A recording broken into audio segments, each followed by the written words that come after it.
तो फिर से मीमांसा कर। तूने जिस ब्रह्म को जाना, जिस आत्म चैतन्य को जाना, तू कहता है कि तूने अच्छी तरह से जान लिया। मैं कहूंगा वत्स तू जा, तो फिर से अच्छी तरह से विचार कर, चिंतन कर कि क्या तूने सचमुच में उसे जाना है। और यह जब गुरुजी कहते हैं तो वह चला जाता है, चला जाकर के वापस जाकर के साधना करता है। और उसके पश्चात आकर के कहता है गुरुजी को प्रणाम करके। गुरुजी ने पूछा क्यों, ठीक है, साधना ठीक चली, कुछ कहना है? हां गुरुजी, आपकी कृपा से साधना ठीक चली। आपने जिस तत्व पर चिंतन करने के लिए कहा था मैंने वैसा ही किया, तो क्या फल मिला? मन्ये विदितम। मुझे ऐसा लगता है कि मैं शायद जान पा रहा हूं। कितना मिनट हो गया, पहले तो उसकी बात थी सुवेद, मैंने जान लिया अच्छी तरह से। गुरुजी ने जब बताया तो आकर के कहता है कि हां, मुझे ऐसा लगता है कि मैंने शायद कुछ जाना है। एडिंगटन है, बड़े वैज्ञानिक, आप पढ़ते हैं उनका नाम, बड़ी सुंदर बात कहते हैं। कहते हैं कि जब हम लोगों ने विज्ञान पढ़ना शुरू किया और विज्ञान के क्षेत्र में प्रवेश किया तो हमको ऐसा लगने लगा कि बस हमने सब कुछ जान लिया। अब दुनिया हमारे लिए अजाना नहीं रही। संसार को चलाने वाले जितने नियम हैं उन नियमों को हम हस्तगत कर लेंगे, ऐसा लगा। न्यूटन ने जब लॉज ऑफ मोशन निकाले और उसके बाद जब यह सारा का सारा बता दिया, गुरुत्वाकर्षण का सिद्धांत आया, तो विज्ञान के क्षेत्र में हम जो लोग वैज्ञानिक थे ऐसा मानते थे कि बस अब सब कुछ जानना हो गया। पर आज हम देखते हैं हम इस संसार की गहराई में जितना प्रवेश करते जा रहे हैं, प्रकृति की गहराई में, प्रकृति के नियमों की गहराई में, उतना ही हमें लगता है कि हमने कुछ नहीं जाना है। यह तो इतना विज्ञान का क्षेत्र विस्तृत है, अनंत है कि हमने कुछ नहीं जाना, यह अनुभूति आज हो रही है। कैसा अद्भुत है। आप विज्ञान की दृष्टि से देखें या आप अध्यात्म की दृष्टि से देखें, जो कम जानता है उसको ऐसा लगता है कि मैंने सब कुछ जान लिया, पर जो बहुत अधिक जानता है उसको लगता है कि मैंने तो कुछ ही नहीं जाना, मैंने तो अभी तो कहीं पर किसी किनारे को भी पकड़ा नहीं है। ऐसा उसका बोध होता है जिसके भीतर में इतना ज्ञान। तो यहां पर वही कह रहा है, आकर के शिष्य ने कहा कि गुरुजी आपकी कृपा से मुझे दृष्टि मिली, नहीं तो मैं तो ऐसा ही मानता था कि मैंने अच्छी तरह से जान लिया है।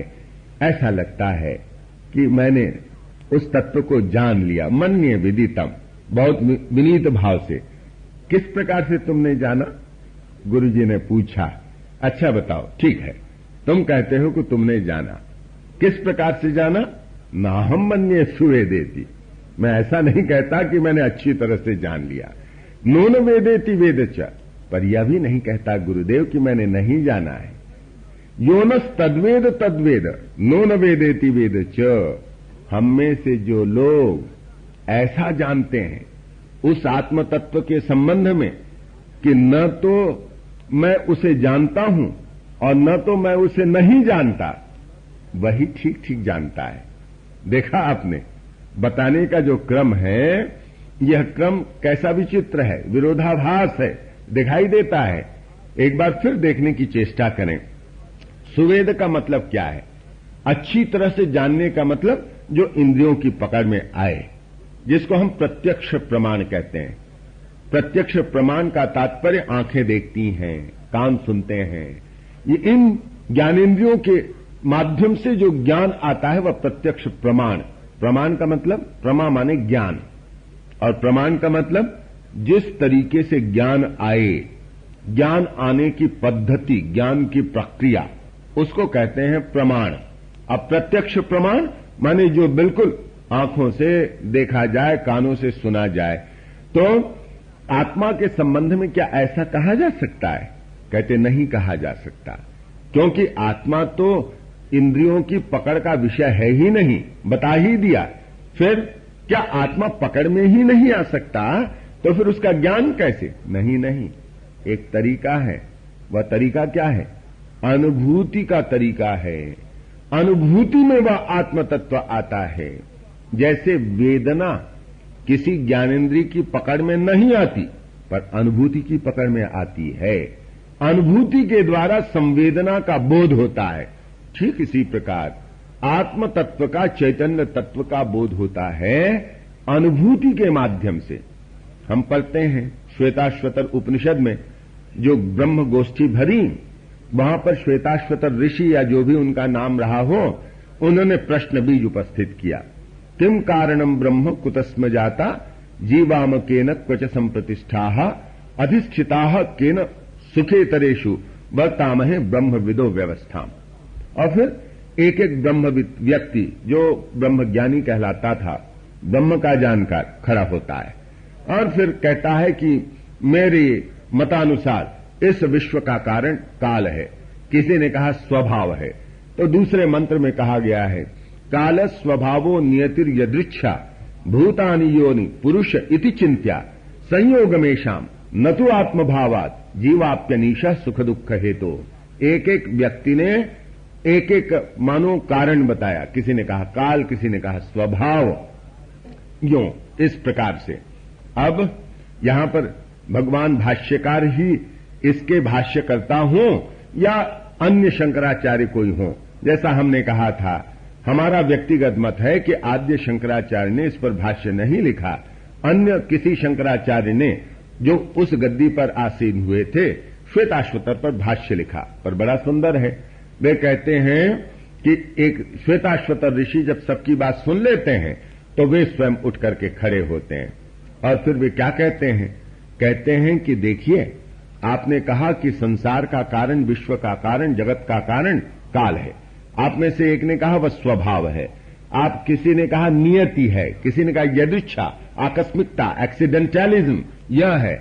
आप में से पांचवें ने कहा कि संयोग में शाम, इन सबका मिला जुला, सब मिलजुल करके संसार को उत्पन्न करते हैं। और पर मेरा अपना एक विनीत मत है। वह क्या मत है? मैं ऐसा कहूंगा कि इनमें से कोई भी इस विश्व का कारण नहीं है। तब फिर कारण क्या है? वह ब्रह्म ही कारण है, वह चैतन्य ही कारण है। एवं पक्षांतराणि निराकृत्य प्रमाणांतर अगोचरे वस्तुनि प्रकारांतरम अपश्यन्तः ध्यान योगानुगमेन परम मूल कारणम प्रतिपेदिरे। देखा उस तत्व को पक्षांतराणि निराकृत्य, जो पक्ष रखे थे अन्य ब्रह्मविद लोगों ने, उन पक्षों का निराकरण किया। श्वेताश्वतर ऋषि ने कहा कि यह ठीक नहीं, यह ठीक नहीं, काल ठीक नहीं, स्वभाव ठीक नहीं, सबका सम्मिलित योग वह भी ठीक नहीं। और फिर कहा कि पक्षांतराणि निराकृत्य प्रमाणांतर अगोचरे वस्तुनि प्रकारांतरम अपश्यन्तः। तो बाकी ब्रह्मविद लोगों ने कहा कि आप प्रमाण बताइए, आप जो कहते हैं कि वह ब्रह्म व आत्म चैतन्य इस संसार का कारण है, प्रमाण दीजिए। तो कहा श्वेताश्वतर ऋषि ने, भगवान यह प्रमाण के अगोचर है, इसको प्रमाण के भीतर में बांधा नहीं जा सकता है। यह जो आत्म चैतन्य है वह किसी प्रमाण की सीमा में नहीं आता है, पकड़ में नहीं आता है। फिर हम कैसे आपकी बात को माने? बाकी ऋषियों ने कहा वह जो प्रमाण की पकड़ में नहीं आता है, प्रकारांतरम अपश्यन्तः, एक भिन्न प्रकार से उसे देखा जाता है। ध्यान योगानुगमेन परम मूल कारणम प्रतिपेदिरे। ध्यान योग का अनुगमन करते हुए उस परम मूल कारण को उन्होंने पा लिया। यह जो तरीका है जो मैं बता रहा था कि उसका तरीका कैसा? भिन्न, तरीका ही भिन्न, वह प्रमाण के अगोचर, पर एक भिन्न प्रकार से वह अनुभव में आता है, वह अनुभूति का तरीका है। तो यहां पर वही कहते हैं नाहम मन्ये सुवेदेति नोन वेदेति वेद च, कि गुरुदेव यह मैं अब मानने लग गया कि मैंने अच्छी तरह से जो जाना ऐसा कहा था वह गलत बात थी, पर मैं यह भी कैसे कहूं कि मैं नहीं जानता, क्योंकि अनुभव हुआ है मुझे। योनस तद्वेद तद्वेद नोन वेदेति वेद च, माने यहां पर शब्दों का खेल है, यह रखने की एक शैली है। जो जानता है कि वह नहीं जानता कि जानता है, असल में वही जानता है। माने यह कि जो जानता है कि वह नहीं जानता कि जानता। मैं जानता हूं कि नहीं, कैसे बोलूं, किस ढंग से उसे समझाऊं। यदि मैं कहूं कि उसे जानता हूं तो लोग कहेंगे बताओ, प्रमाणित करो। अब उसको किस प्रमाण में ला करके समाऊं, यह तो संभव नहीं है। तो यह यहां पर कहा कि हम लोगों में से जो शिष्य उसको इस प्रकार जानता है कि मैं उसे नहीं जानता, फिर मैं उसे जानता भी हूं। तो यह जो विरोधाभास है, इस विरोधाभास को शिष्य प्रकट कर रहा है। गुरु जी ने शिष्य को विचलित करने की चेष्टा की, जैसा भगवान भाष्यकार यहां पर भाष्य करते हुए लिखते हैं कि आचार्य ने एवं आचार्येण विचाल्य मानो अपि शिष्यो न विचचाल। पहले तो गुरुजी ने कहा कि जरा देखें, इसके ज्ञान की परीक्षा लें, सचमुच में जानता है क्या। तो उन्होंने पैतरे बदल बदल करके कहा, तो कितने भी पैतरे बदले, अब तो वह अनुभूति संपन्न हो गया है और इसीलिए शिष्य विचलित नहीं होता है। और क्या करता है, जगर्ज च ब्रह्म विद्यायाम दृढ़ निश्चयताम दर्शन आत्मना। गर्जा वह आत्मनिश्चय की दृढ़ता को प्रकट करता हुआ, क्योंकि उसने अनुभव कर लिया था उस आत्म चैतन्य को, और इसलिए किसी भी तर्क के द्वारा विचलन संभव नहीं था। इसलिए जगर्ज व गर्जा, ऐसा वह कहते हैं। और उसने इस प्रकार से अपनी अनुभूति को रखा। और फिर उसके पश्चात कहते हैं, गुरु कहते हैं, ठीक है वत्स, तो बिल्कुल ठीक कहता है, मैं तुझ पर प्रसन्न हूं। यह जो तूने उस ब्रह्म तत्व को, चैतन्य तत्व को इस प्रकार जाना है कि उसके संबंध में तू कह नहीं पा रहा है कि मैंने अच्छी तरह जान लिया, न ही यह कह पा रहा है कि मैं नहीं जानता हूं। यही ठीक ठीक तू जानता है। वह कैसे, यस्यामतम तस्य मतम, मतम यस्य न वेद सह अविज्ञातम विजानताम, विज्ञातम अविजानताम। यह गुरु जी कहते हैं तो ठीक कहता है। यस्यामतम तस्य मतम, यस्य अमतम माने जिसके लिए यह तत्व अजाना है, वह ठीक ठीक उसे जानता है। अजाना है का मतलब फिर एक अज्ञानी के लिए भी अजाना है, उस अर्थ में नहीं। जो साधक है, जिसने इसको जानने की चेष्टा की, अनुभूति प्राप्त की, पहले समझता था कि मैंने जान लिया, उसके पश्चात उसे लगता है कि अरे मैंने तो कुछ नहीं जाना। हम लोगों ने भी जब शास्त्र को थोड़ा बहुत पढ़ना शुरू किया, हाँ ठीक है, संस्कृत तो उतनी आती थी नहीं, अनुवाद के सहारे पढ़ा, अंग्रेजी का अनुवाद देखा, हिंदी का अनुवाद देखा, ऐसा लगने लगा कि हम शास्त्रज्ञ ही हो गए, जान ही गए। अब जब साधना जीवन में आने लगी, बिना साधना के जब स्वाध्याय हुआ तो ऐसा लगता था कि हम बड़े पंडित हैं, पर जब साधना जीवन में आई, स्वाध्याय फिर से किया, तब ऐसा लगा कि हम तो कुछ भी नहीं जानते थे। अरे यह तो कुछ भी ज्ञान नहीं था। तो यह हमारे जीवन में ही होता है। आप देखेंगे, आप गीता को एक बार पढ़ते हैं, पहली बार पढ़ेंगे आपको लगता है कि हाँ ठीक है जान लिया, दूसरी बार पढ़ेंगे आपको ऐसा लगता है कि पहली बार तो मैंने कुछ भी नहीं जाना था, दूसरी बार पढ़ने से और ज्ञान आया। जितनी बार पढ़ते हैं उतनी बार मानो ज्ञान और भी चमकता है और भी निकलता है, और हमें ऐसा लगता है बाद में, अरे उस समय जो हमने समझा था कुछ भी नहीं समझा था। और अगर कोई कह दे पहली बार पढ़कर तुमने कुछ भी नहीं समझा है, तो बड़ी चोट पहुंचती थी। वाह, हमने पढ़ लिया है और ये कहते हैं कुछ भी नहीं समझा है। श्री रामकृष्ण देव एक बड़ा सुंदर उदाहरण देते हैं। एक भागवती पंडित किसी राजा के पास गया और कहा कि राजन, आप मुझसे भागवत सुन लीजिए। राजा ने कहा ठीक है, आप एक बार फिर से पढ़ लीजिए भागवत और फिर उसके बाद सुनाने आइए। बहुत गुस्सा लगा पंडित को, यह राजा बहुत अहंकारी है, मुझे पढ़ने के लिए कहता है। अरे मैंने तो भागवत पढ़ा है, इसीलिए तो आया हूं सुनाने के लिए। पर प्रकट में कुछ बोल नहीं सका, चला गया। उसने एक बार फिर से पढ़ा। राजा ने कहा है तो कोई मतलब होगा, चलो पढ़ लेते हैं। एक बार पढ़ करके आया, कहा कि राजन, आपने जैसा कहा था मैंने फिर से भागवत पढ़ लिया है, अब आप भागवत मुझसे सुन लीजिए। महाराज ने कहा कि जाइए एक बार फिर से पढ़िए। इस समय तो उसे और भी गुस्सा आया और वह आ गया। कहा कि राजा बड़ा अहंकारी है, मुझे भागवत पढ़ने के लिए कहता है। अरे उसके कहे अनुसार मैंने फिर से पढ़ लिया भागवत, और कहता है एक बार फिर से पढ़ लीजिए। तीसरी बार भग गया पुनः पढ़ करके, राजन आपके निर्देशानुसार मैंने पुनः भागवत पढ़ लिया है, अब आप भागवत सुनना पसंद करेंगे? राजा ने कहा कि एक बार फिर से आप पढ़ लीजिए, जाइए, और फिर मैं उसके बाद भागवत सुनूंगा। अब तो इतने गुस्से में आ गया, कहा कि यह तो बड़ा अहंकारी है, छोड़ो जी। और पर मन में उठा कि पैसा मिलेगा, कुछ होगा, यश प्राप्ति होगी, इसलिए उसने पुनः पढ़ना शुरू किया। और जब इस समय पढ़ रहा है चौथी बार, तो भागवत में जो शब्द और शब्दों के भीतर जो अर्थ अभी तक ध्वनित नहीं हो रहे थे, शब्द का अर्थ तो आता था, पर जो मर्म निहित है वह मर्म उसके भीतर में बज नहीं रहा था। अब मर्म बजने लगा, भागवत पढ़ते पढ़ते भाव आने लगा। भाव आने से लगा, अरे ये क्या पैसा मिथ्या, नाम मिथ्या, कहां जाना। अब कभी राजा के पास जाने की इच्छा ही नहीं हुई। राजा ने देखा कि पंडित जी आए नहीं, क्या बात है, बहुत समय हो गया। उन्होंने अपने मंत्री को भेजा कि पंडित जी को बुला करके लाओ। मंत्री गया, कहा कि आपको महाराज बुला रहे हैं, वे आपसे भागवत सुनना चाहते हैं। कहा कि नहीं, अब महाराज से कह देना कि अब भागवत सुनाने की मुझे कोई इच्छा नहीं है, मैं बस तृप्त हूं।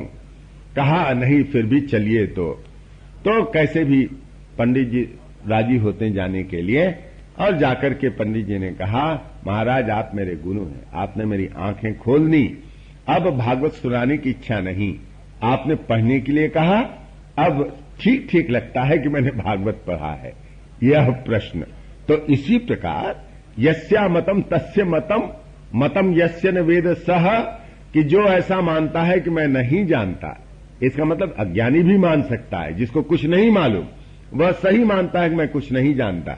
पर यहां अज्ञानी का प्रकरण नहीं है, यह यह ज्ञानी का प्रकरण है, जो साधक है उसका प्रकरण है, जिसने जानने की चेष्टा की है उसका यह प्रकरण है। तो यस्या मतम तस्य मतम, मतम यस्य न वेद सह, और जो ऐसा मानता है कि मैं जानता हूं, वह नहीं जानता है। अविज्ञातम विजानताम, विज्ञातम अविजानताम, जो विजानताम है, जो जानकार हैं, अनुभूति संपन्न हैं, उनके लिए आत्मा मानो अजाना है, ऐसा है। और जो अज्ञानी, जो नहीं जानते हैं वस्तुतः, अनुभूति जिन्होंने नहीं की है, वे ऐसा मानते हैं कि मैं आत्मा को जानता हूं। यह प्रोसेस ऑफ डायलेक्टिक्स, वैतर्किक प्रणाली, जब कोई वस्तु बहुत सूक्ष्म होती है तो विरोधी गुणों के माध्यम से वस्तु को समझाने की चेष्टा की जाती है। जैसे विज्ञान में भी है, जैसे इलेक्ट्रॉन है। अब ये जो इलेक्ट्रॉन है, इसके गुणधर्म क्या है? किसी ने कहा कि यह पार्टिकल के समान है, कणात्मक है, यह कण के रूप में व्यवहार करता है, पार्टिकल के रूप में व्यवहार करता है। फिर इसके पश्चात वैज्ञानिकों ने देखा कि यह केवल पार्टिकल के रूप में तो व्यवहार नहीं करता, यह तो वेव के रूप में भी व्यवहार करता है। इसकी जो गति है वह तरंग के समान है। तो अब यह कणात्मक है या तरंगात्मक है, यह पार्टिकल है या न वेव है। अब जब इसका निर्णय नहीं हुआ और दोनों आपात विरोधी गुण उसके भीतर दिखाई देने लगे, तो एक नए शब्द का आविष्करण किया गया। यह इलेक्ट्रॉन किस प्रकार वर्तन करता है? अरे यह वेविकल है, वेव से वेव लिया, पार्टिकल से इकल लिया, मानो वेविकल बनाया। यह विज्ञान के क्षेत्र में है। तो यदि अध्यात्म के क्षेत्र में उस परम गूढ़ आत्म तत्व के संबंध में, जो कण से भी, इलेक्ट्रॉन से भी सूक्ष्म है, यदि वैतर्किक प्रणाली का सहारा लिया जाए तो इसमें कोई दोष की बात नहीं है। तो यहां पर यही वैतर्किक प्रणाली का सहारा लिया गया और यह बताया गया गुरु के द्वारा।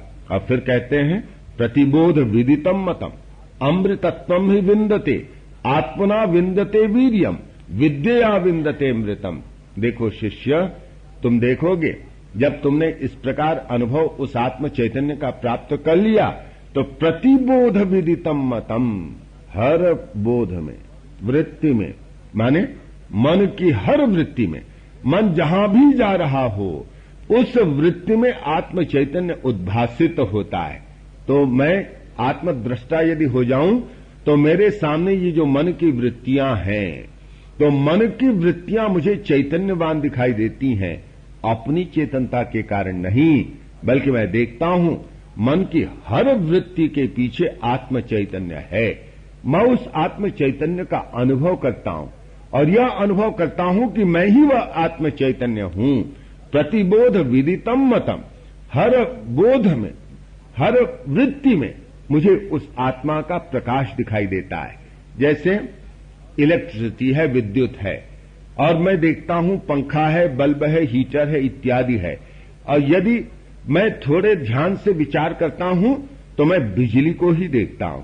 यह बिजली ही है जो बल्ब को जलाती है, बिजली ही है जो ट्यूबलाइट को रोशनी देती है, बिजली ही है जो पंखे को चलाती है, बिजली है जो इस ध्वनि विस्तारक यंत्र के पीछे काम कर रही है।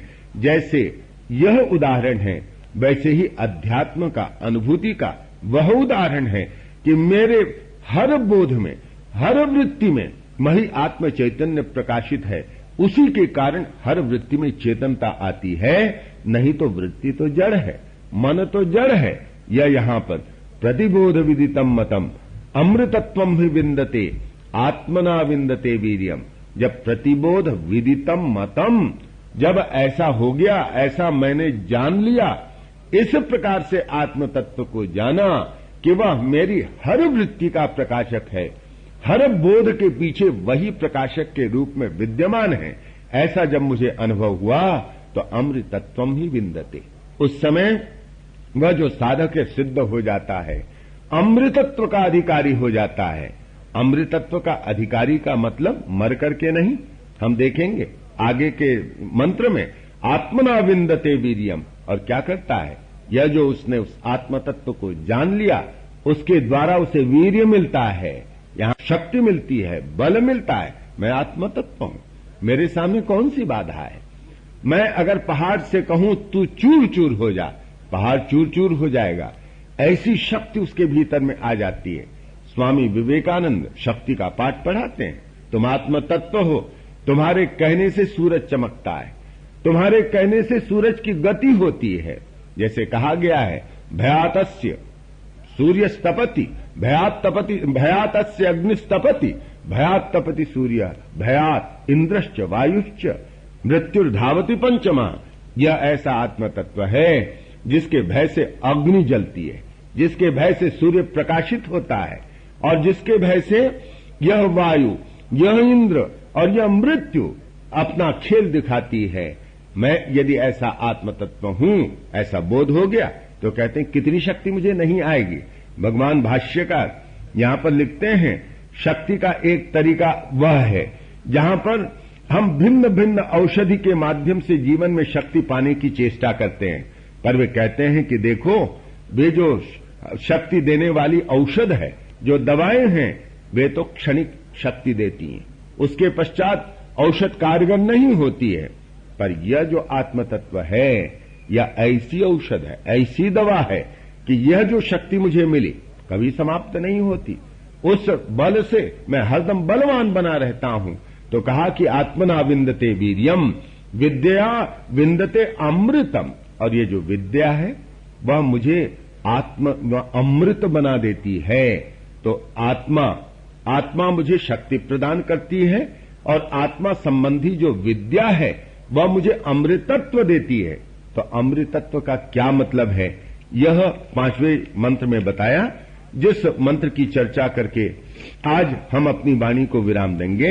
यहां पर यह कहा गया कि ठीक है, प्रतिबोध विदितम मतम, यह तो हमने जान लिया, पर इसका तात्पर्य क्या, यह जो अमृत हो जाता है इसका मतलब क्या।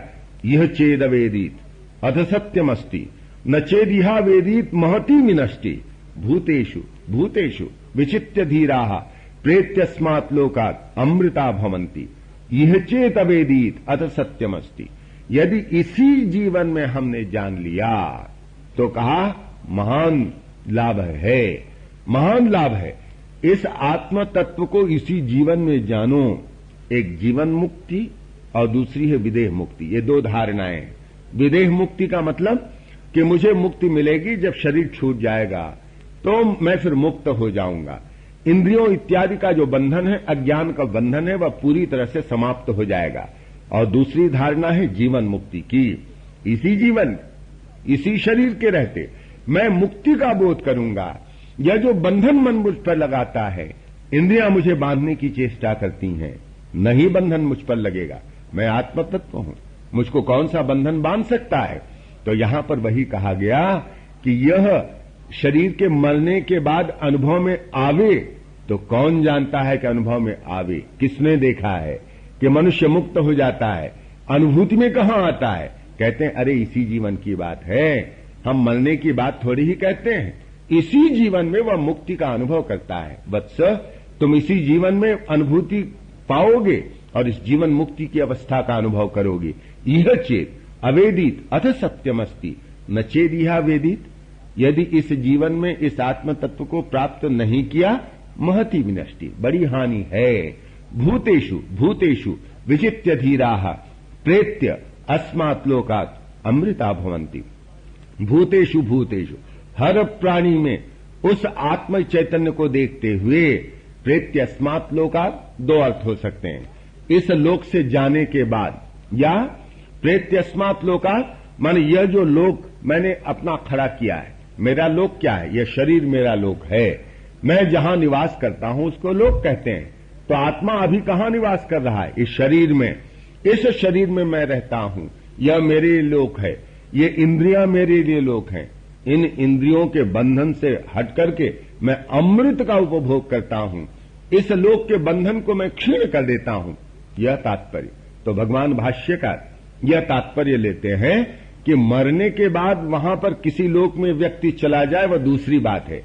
इसी जीवन में वह इस अनुभूति या मुक्ति का अनुभव करता है, यह सबसे बड़ी बात है, सबसे बड़ा लाभ है। गुरु आते हैं। अब यह तो बताया और यह कह दिया कि देखो यह जो आत्मा है उससे जो ताकत मिलती है वह ताकत कभी नष्ट नहीं होती। वत्स, धन, सहाय, मंत्र, औषधि, तप, योग कृतम वीर्यम मृत्युम न शक्नोति अभिभवितुम अनित्य वस्तु कृतत्वात्। धन से जो बल मिलता है, मंत्र से जो बल मिलता है, किसी की सहायता से जो बल प्राप्त होता है, औषधि से जो बल मिलता है, तपोयोग के सहारे जो वीर्य मिलता है, बल मिलता है, वह मृत्यु को हराने में समर्थ नहीं है। क्योंकि ये सब वस्तुएं स्वयं क्षणिक हैं, इसलिए वे मृत्यु को नहीं हरा सकती। पर आत्मविद्याकृतम तु वीर्यम आत्मनैव विन्दते नान्येन। ये जो आत्मा से वीर्य प्राप्त होता है, अन्य किसी वस्तु से नहीं, हमारे अपने स्वरूप से। यह जो शक्ति का खजाना है, शक्ति की खदान है, हमसे बाहर नहीं, जहां से हमें लाना पड़े हमारे भीतर है। जितना चाहो उतनी वह अफुरंत शक्ति प्राप्त होती रहती है। और इसीलिए कहा यह जो है इसी जीवन में अनुभूति गम्य है, इसी जीवन में इसे तुम प्राप्त करो, यह कह दिया। अब शिष्य ने दूसरों के कल्याण के लिए, हम लोगों के कल्याण के लिए मानो पृच्छा की होगी गुरुदेव से, अच्छा गुरुदेव, यह जो आत्म तत्व है इतना गूढ़ है, इतना भीतर अपना आप, इतना होकर के भी समझ में क्यों नहीं आता। तो कहेंगे मैं तुम्हें एक उदाहरण बताता हूं कि यह तत्व इतना अपना आप, इतना हमारा अपना निजी, मेरा अपना स्वरूप, फिर भी क्यों समझ में नहीं आता है। इसका कारण तुम्हें बताता हूं, एक दृष्टांत देता हूं। और ऐसा कहकर के वे दृष्टांत देते हैं, जिसकी चर्चा कल करेंगे। कल अंतिम दिन, और उस दिन जो कथ्य है, कहा गया है, उसको देखेंगे। आज यहीं पर वाणी को विराम देते हैं। हरि ओम तत्सत।